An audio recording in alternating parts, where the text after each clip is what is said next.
welcome viewers. Welcome to another episode of Route 139, where we're on a process of self awareness, seeking potential, and seeking solutions for many different challenges.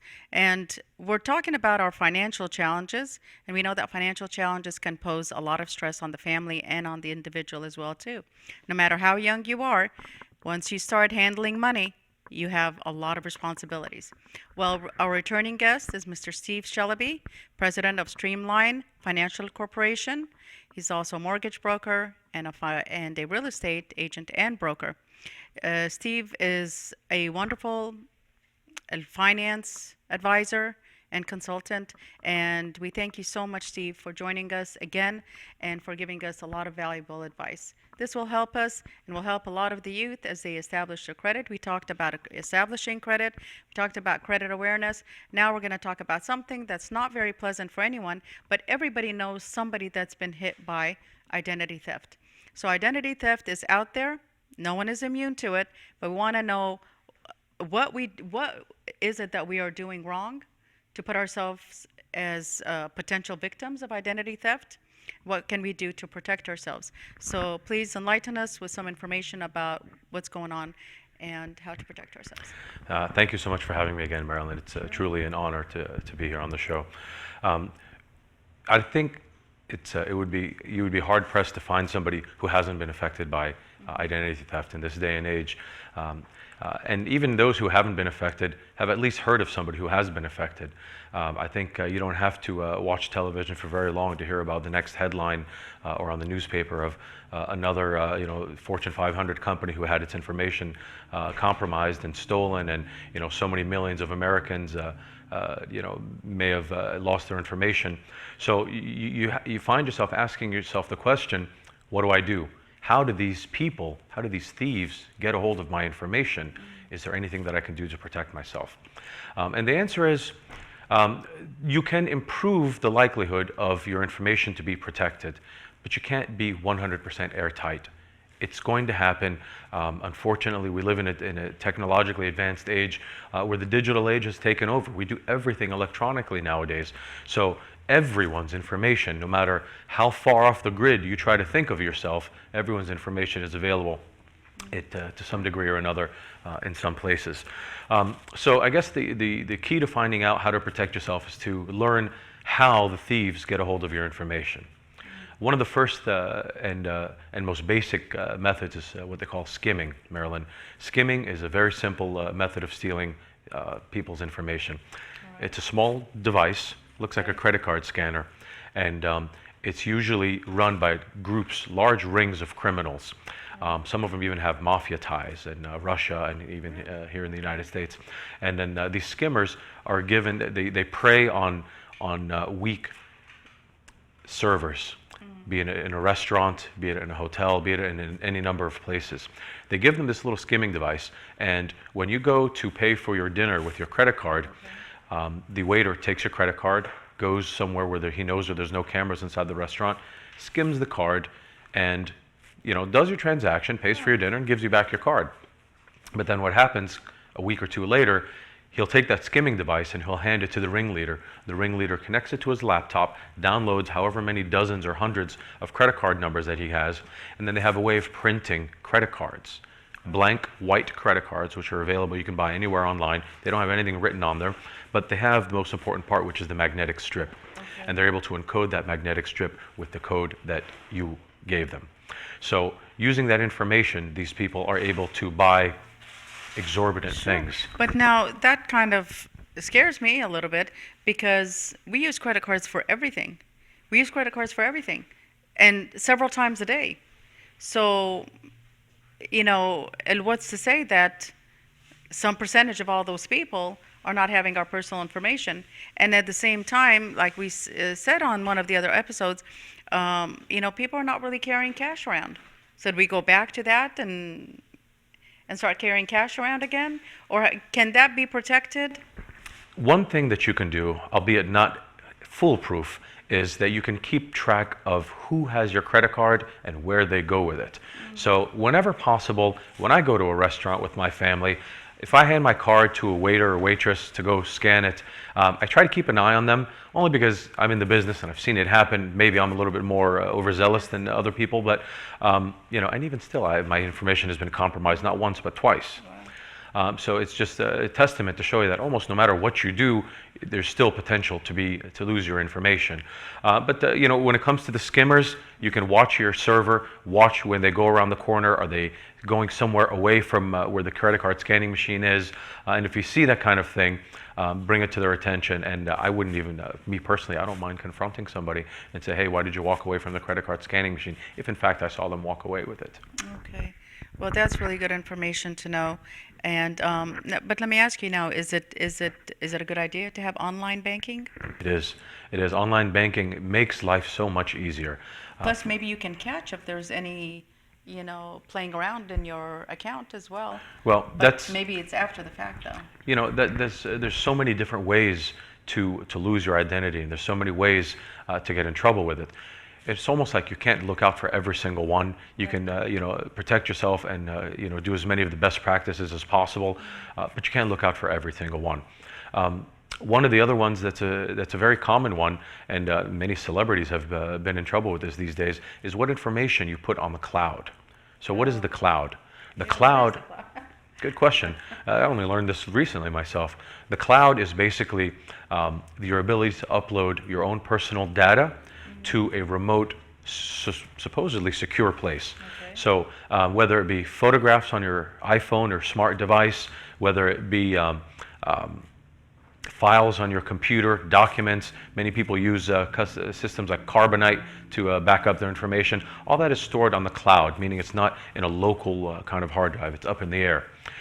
So you have to be careful with the kinds of data that you put on there, because it wouldn't be the first time that somebody has gotten in trouble with the cloud and somebody getting access to this information and downloading it and doing things on it. What can you do to protect yourself? You can encrypt data. There's a lot of, and I'm not a software guru, but just from the financial aspect of it, there's a lot of encryption software that you can buy, and some of it is even provided for free to protect the documents on your computer. When it comes to your online banking, that is generally protected very, very well by the bank. All of the banks now have incredibly complex encryption systems that encrypt every keystroke that you put on your keyboard.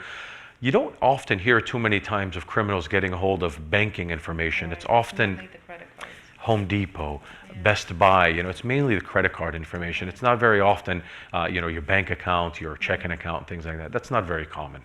So be careful about that. So yes, it is good to establish credit. It is good to have a couple of credit cards, but you can't deal with them in a careless way. So be very cautious and take good care of these things, because something like this for identity theft, it can ruin your credit, and you're in a position now to wanting to establish that credit and not having go through that hassle. Now let me ask you something else. Like a lot of times when we even just call up to make a doctor's appointment, a dental appointment, any kind of appointment, a lot of times that they'll ask for your social. And I always struggle with that a little bit, because we are here in America, and that social is you. Those, what is it? 6, 7, what is it? It's 8 numbers? 6, 8. No. 3 and 3 and the 2, so 6, 8. It's you. It's you. That they are not interested in Steve Shelby or Marilyn Claudius, but that social can really, really hurt you. So what can we do to protect that social? I know a lot of places now are saying, just give me the last 4 digits, but that in itself is also an access too. The last 4 digits is definitely could be an access point, but you really need all 8 to be able to do anything with somebody. And you need more than just the social. You need the social, you need the name, the address, the date of birth, correct, to be able to open up accounts and things like that, and to open up fraudulent accounts. But basic, simple advice is, watch who you give it to. Don't just hand it to anybody that you don't know. And if they insist on asking for it, then you might find another reputable place to do business, because the Social Security number, as you said, can go a long way to hurting someone if you're not careful. Just to share some stories with you very briefly, some of the saddest things that I've seen in my career. I used to manage banks for some major large banks, and some of the saddest things we saw was where people would come in and they were 18 years old, they were just getting their first credit card, come to find out they had credit fraud since they were 1 year old or since they were 2 years old. Somebody got a hold of their credit card, usually a family member, unfortunately. And this isn't often found in, in Coptic, households, but where children have lost their social security number to someone else, and someone else opened up accounts for them, and they go unnoticed for 18 years until that kid becomes 18 and goes to apply for credit on their own. And now they have to fix all that. Correct. And how do you fix something that's 18 years old? It's a very complicated process. So, parents, watch where you store your kids' social security cards. Watch who you share the information with. If you have it stored on your computer, buy some encryption software. So if that laptop is ever stolen from you, or if it's compromised by any way, it's encrypted. And the crooks generally are not savvy enough to de-encrypt or decode that software. Okay, so that's good news for you, and we want you to keep these tips in mind so that this way, that as you're building your future and you're making plans for what it is that you want to do, that you don't become a victim to identity theft.